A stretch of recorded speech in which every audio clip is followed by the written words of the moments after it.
Magandang araw mga ka-aerial defense, may ibabahagi na naman ako sa inyo dahil ngayong araw na ito ay may bagay tayong pag-uusapan. Hukbong dagat ng Pilipinas tuloy pa rin sa pagpapatrolya at hindi magpapatinag sa China.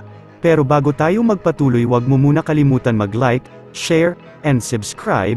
Paki-follow at like muna ng aming page na nasa description na ang link.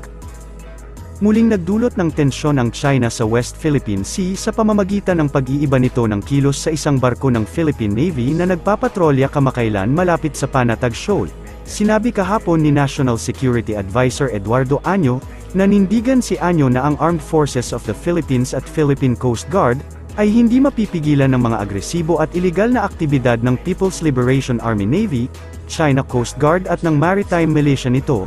Binigyang diin niya na sa ilalim ng internasyonal na batas, may karapatan ang Pilipinas na magpatrolya sa haba at lawak ng teritoryo nito, na kinabibilangan ng Panatag o Scarborough Shoal, na tinatawag ding Baho de Masinloc. Nanawagan siya sa China na kumilos ng responsable, gayon din na sumunod sa United Convention on the Law of the Sea, at sa 2016 arbitral ruling na desisyon ng isang international court na nagpapawalang bisa sa malawakang pag-aangkin ng China sa South China Sea, at itigil ang mga agresibo at ilegal na aksyon nito sa karagatan ng Pilipinas. Sa pagbanggit sa inilarawan niyang matibay na patnubay mula kay Pangulong Marcos, tiniyak ni Año sa publiko na poprotektahan ng gobyerno ang ating teritoryo at mga karapatan sa soberanya sa lahat ng paraan. Nauna nang sinabi ng militar ng China na ang BRP Conrado Yap ay pumasok daw sa karagatan ng China, nang magpatrolya ito sa karagatan ng Scarborough Shoal nang wala daw pag-aproba ng gobyerno ng China. Sinabi naman ni retired Rear Admiral Romel Ong na habang ang mga diplomatikong protesta ay nagsisilbing tungkulin sa paggigiit ng Pilipinas sa mga karapatan nito sa soberanya sa West Philippine Sea, ay hindi ito sapat. Ang pagkakaroon ng maritime ay ang susi ayon sa kanya at ang mga petrolya at deployment ay hindi na rin matitigil at mapuputol. First off, no, I think we need to understand first yung maritime strategy ng China. And from that take-off point, understand ano yung pwede nating gawin. Okay?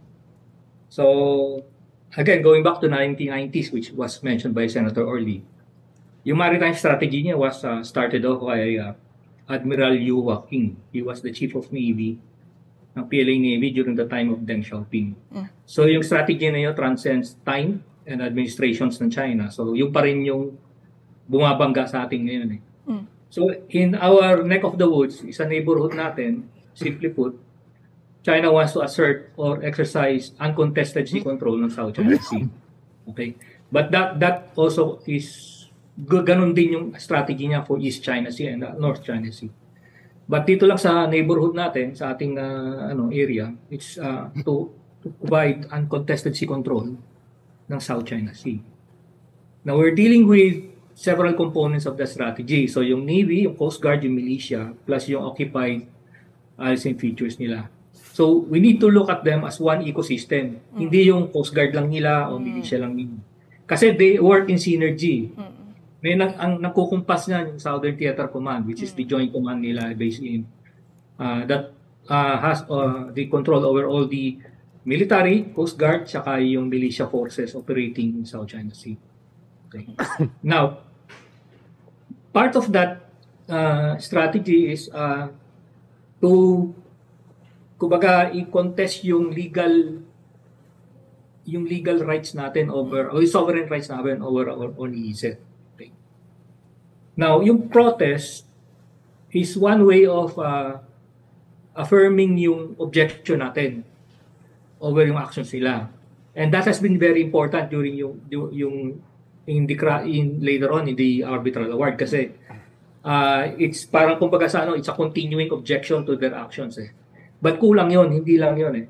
Nabanggit ni Senator Orly about presence, no? And yun yung kulang sa atin. Yung analogy ko rito palagi is yung the game of basketball eh. Okay? In the game of basketball, if you do not put 5 players on the court, default yung game in favor of your adversary. Now, we cannot contest, we cannot assert our rights dito sa ating EEZ if yung players natin are naka-bench doon sa bleacher and not in court. Okay? So, for us to be able to, kumbaga, have a minimum presence doon sa ano, we need to put our players in port. That means maritime presence. Hindi uubra yung ano yung dadapo lang tayo sa Ayungin once in a while. Dadapo lang tayo sa Scarborough Shoal once in a while. Kasi when you leave those features, let's say kung nagpatrolya tayo, then uuwi rin tayo sa Subic or sa Palawan later on. We're not actually asserting yung rights natin. We're actually strengthening yung argument nila. Because pag alis natin, nandun pa rin sila. Okay. So, kumbaga hindi pa tapos yung basketball game. Nag-ice water na tayo. Hindi nga 5 players pinadala natin. Siguro 1 o 2 players lang eh. Tapos siguro for 5 minutes then babalik na ng beach. Yung kabila nandun pa rin. 5 players complete.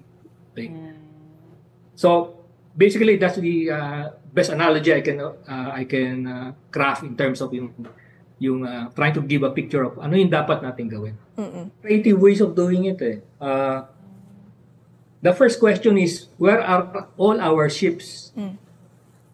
Both Navy and Coast Guard right now. And they're not all in the West Philippine Sea. They're doing something else which has nothing to do with protecting our sovereign rights of West Philippine Sea. Okay? Kasi they're scattered all over the archipelago eh. Okay? So maybe we look first at ano yung gaya nga sinabi ni Senator Orly. Let's look at yung anong capabilities natin ngayon. Maybe we're not putting our players in the proper court. Baka yung 5 players natin imbes na nandun sa court na dapat tayo ipagtunggalin nandun sa kabilang court. Second is kung kulang talaga yung resources, there are creative ways of doing it. The Malaysian Navy did it nung kinulang sila ng malalaking barko to patrol dun sa Horn of Africa during the height nung piracy incidents doon. So what did they do? Nag-lease sila ng commercial vessel, then pinuturahan nilang gray. Okay, then they deployed it there. Actually, I think it was a tanker eh. Kasi kailangan nila large ship. So a tanker, pinuturahan nila ng gray, nagpapatrol doon, hindi maubusan ng fuel yun. Okay? Habang nagpapatrol doon. Usually, there are ways of doing, there are many different ways of skinning the cat in terms of approaches. We need to think out of the box eh. Ang hindi pwede yung ika-canalize natin yung sarili natin to a situation na wala kaming pera, wala kaming resources. Ika nga nung isang professor ko noon sa master's degree ko, if you want to be a successful revolutionary, you have to have a better strategy to offset yung minimum resources mo. Dito, I think we just need to have a better strategy. Para sa mas madaming update tungkol sa ating defense, abangan lamang ang aking mga bagong video. Para naman sa mga gusto magpa-shoutout, mag-comment lamang po at share, paki-follow at like muna ng aming page na nasa description na ang link. Pwede ka ring manalo ng pera or load dito kapag ikaw ay naging top fan nito at napili. Huwag mo na rin kalimutan mag-like, share, and subscribe. Pindutin mo na rin ang bell para updated kayo sa aking mga video. Maraming salamat po.